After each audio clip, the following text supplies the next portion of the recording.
So we are a ski bike company. Ski biking is kind of a mixture between mountain biking, skiing, and snowboarding. So it's a winter sport. We started Tangent about 7 years ago. Guys started ski biking in 2005, but I grew up mountain biking, BMX racing, and never really skied or snowboarded. I tried, I just couldn't get it down. And when I was introduced to ski biking, honestly, I never looked back. I've been riding my ski bikes for the last 17 years. My business partner is an aerospace engineer. We've been racing mountain bikes together since we were 14. I was doing the ski bike thing in Utah, and he ended up coming out to Utah, and I took him ski biking. And it was kind of the same response I had. He was hooked. He loved it. And so we ski biked a few more times together. And then the guy that I was helping with his company, I helped him for about 5 years, and we got, quite a few bikes built, and I helped him refine his designs a little bit, but he decided not to do it anymore. And that left me in this situation where I had found something I absolutely loved. I no longer had access to a ski bike. I wasn't going to spend $4,000 or $5,000 on a ski bike. Mm-hmm. Bill and I just had a conversation. We're like, look, let's start a ski bike company. What are the mechanics of riding a ski bike? Like, how does it feel? What are you doing, like, with your hips to get the bike to move around? We're an upright, kind of like standing position, like an aggressive mountain bike stance or motocross stance. Mm-hmm. So your arms are engaged, your core's engaged, your legs are engaged, and to get the bike to turn, it's a pretty easy motion of just turning the handlebars and then using your hips to slide the back of the ski out to kind of scrub speed or to slow down. Yeah. And very similar to skiing is as you're headed down the mountain, you're leaning one side, slowing down and slowing down. Like I said, very similar to ski. So a lot of skiers that ski bike and have any biking experience, they jump on the bike and within a few minutes they can usually learn how to ride a ski bike. So I'll speak to my personal experience. Yeah, please do, because it was awesome. I'm not a mountain biker. Like, I've been snowboarding for 17 years. I've skied for maybe 4 or 5. Like, I've ridden bikes around, like, my neighborhood and stuff. Yeah. But, like, definitely not a mountain biker at all. I mean, it was fantastic. Like, I definitely wiped out hard, and, like, I messed up the handlebar on the one where the ski wouldn't stay straight anymore. So, I mean, like, wipeouts definitely happened. Yeah. But it wasn't, like, nearly as bad as I was anticipating. I got a little bit of a tutorial from Perry beforehand where he was talking about, like, putting your weight on the uphill or the uphill pedal. Yeah. Shifting that and kind of getting a feel for, like, okay, yeah, I can definitely feel the edges biting in when I put my weight this way. What does your ideal customer look like? Like, do you guys have buying personas set up? And our target demographic is definitely, active, people that want to be outside doing, like Freddy said, handlebar sports or other snow sports. But what we've seen is their sweet spots right there, 18 to 35. Do they typically have a background in either snow sports or handlebar sports? Or that's what I was going to mention. So basically, like, you have like people that are skiers, snowboarders / mountain bikers. So those are the people that kind of, jump into it right away. And then you've got just mountain bikers who we've seen a lot of interest who maybe don't do snow sports that are interested in doing something like this. It's because this is something they can pick up way quicker. And so then there's that, and then there's also the ski sport people, kind of like myself, who never really mountain bikers that are also interested in it too. So you've got those those different segments right there, and then just also, like Scott was talking about, generally adventurous people. Some people who have no snow sport experience or mountain bike experience could still jump on one of these. So I'm curious about what you said, because I see a lot of people that go up to the resort for their first time up there. Like, they're typically showing up in, like, jeans and don't have any kind of waterproof shells and that kind of thing. And you can usually pick them out and say, like, okay, there's a good chance that they don't have a good time on a snowboard. Right. And they're going to swap to skis. And then there's a good chance that even skis can't save the day for them. There's just, like, there's a different mindset and a different focus, and just, like, snowboarding and skiing just don't really jive with some people.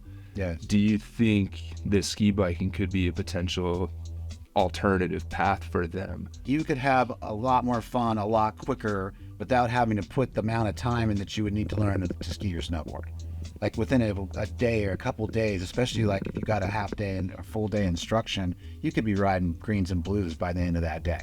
Yeah, and I think also is, bicycles are the most pervasive form of transportation on the planet. Right. Everyone has ridden a bicycle, whereas skiing and snowboarding, there's really no lead into that. Like, people can say surfing or skateboarding or some of those things may transfer over, but what's like skiing, like inline skating? There's not a lot of other things that develop into, that you can transfer your skill set right into. Whereas ski biking, everyone has ridden a bike. Right. So, and if you could ride a bike, you can ride a ski bike.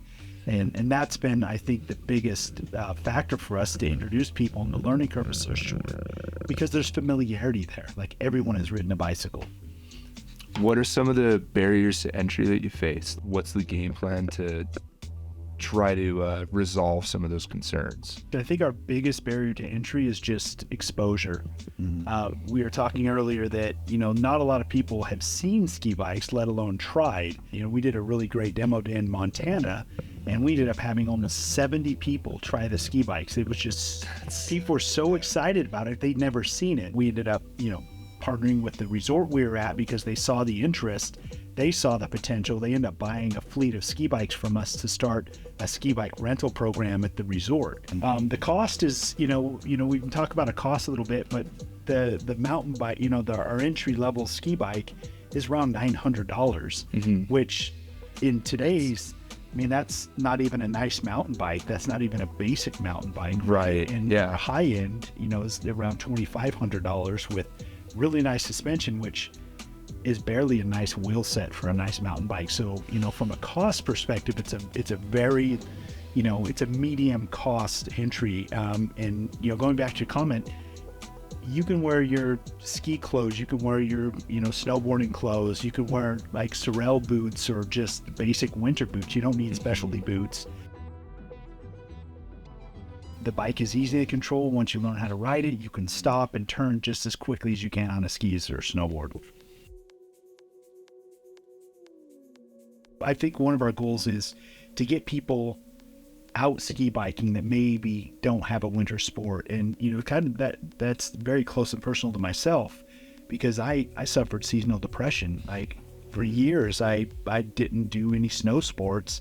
And, we talked about this a little earlier, and I was depressed. I put on weight during the winter, and it's tough living here in Utah. But when I found ski biking, my life completely changed. And I think there's a lot of people like me that love the handlebar sports, that love biking, and may not necessarily like skiing or snowboarding, have tried it, and they just it hasn't clicked for them. And so this is a way to get more people out on the snow participating. What would you say is your unique value proposition? Like, what is it about a Tngent bike that is going to draw customers to Tngent instead of to a competitor? I think the time we've spent developing the technology, one of the things we've talked about over and over is our design for the way the ski retention system works. And the ski retention system is really where the skis attach to the bike and how those interact with the terrain. So we've developed the system that allows you not only to adjust the tension of those skis, but also the camber of those skis to customize for specific days. Like powder skis, you can have your ski set up one way. Powder days, groomer days, you can have your ski set up another way. And just that tunability. So we're the only ones that have a fully tensioning ski retention system. The others, they mount their skis.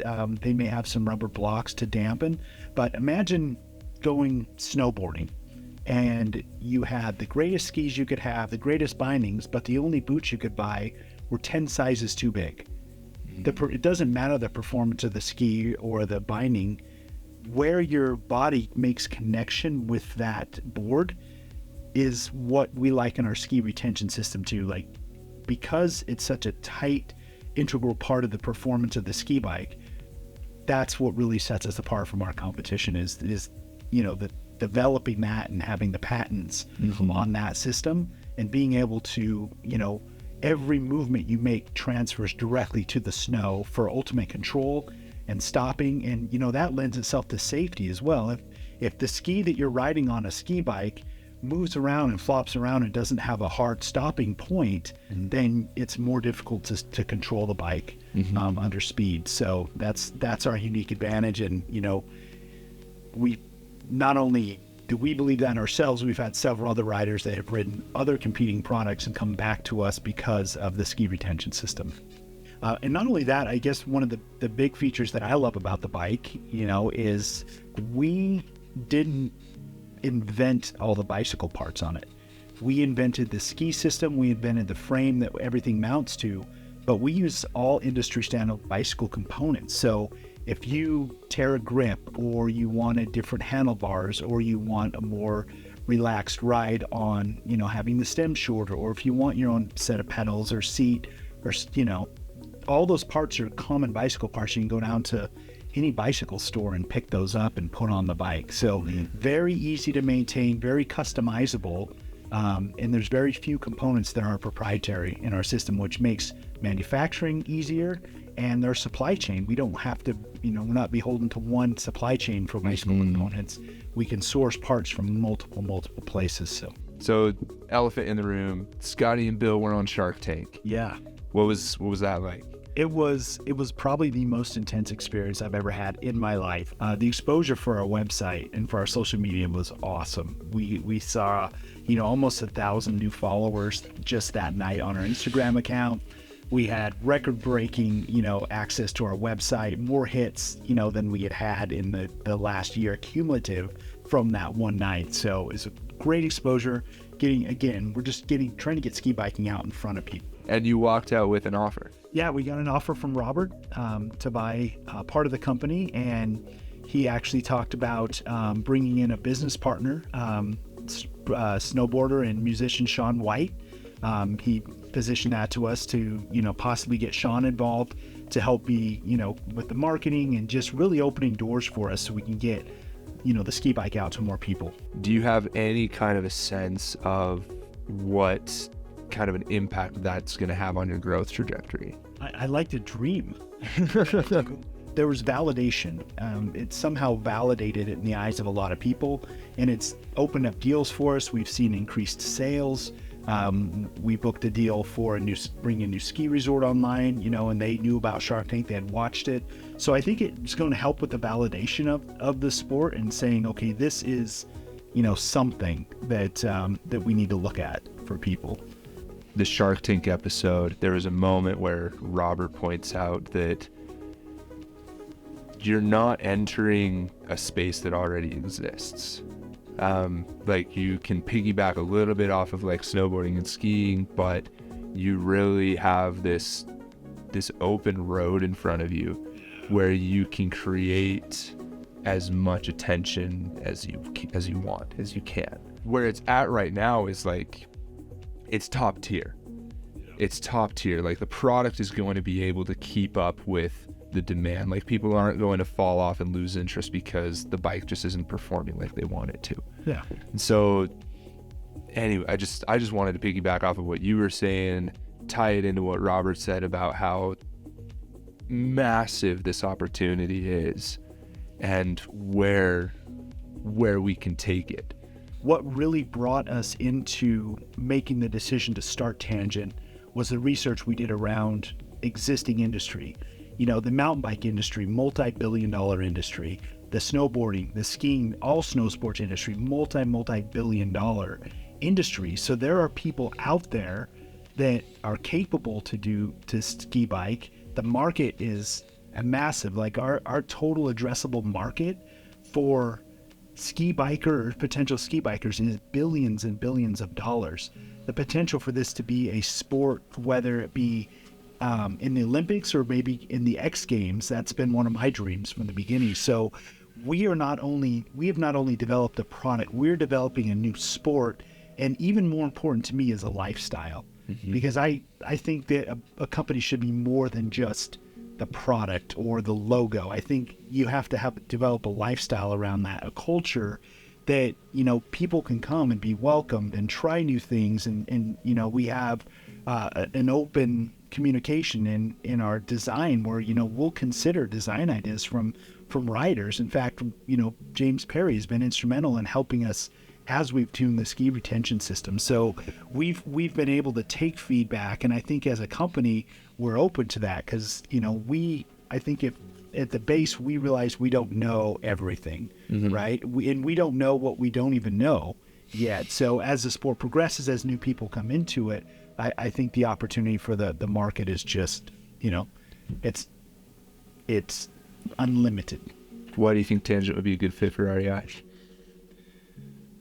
Well, I know for the Greenlight program, they talk about products that, elevate and enhance the outdoor experience. And I mean, Tangent Ski Bike, that's exactly what it does. I mean, it's providing an experience that, is going to elevate and enhance your snow experience for sure. Like we were talking about, give you something to do if you're a mountain biker, you can ride the winter, and it's an entirely new sport that the public really hasn't experienced yet.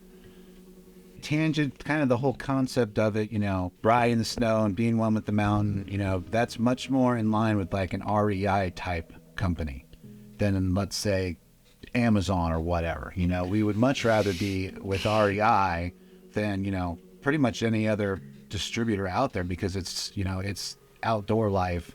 And this is, another extension of outdoor life. Yeah, it's really the culture we're building as a company. Yes. It's nothing to, I mean, I can sell bikes all day long on Amazon and eBay if I wanted, but that's not where we want to take the company. We want to develop a culture, a sport. We want to develop a lifestyle around ski biking.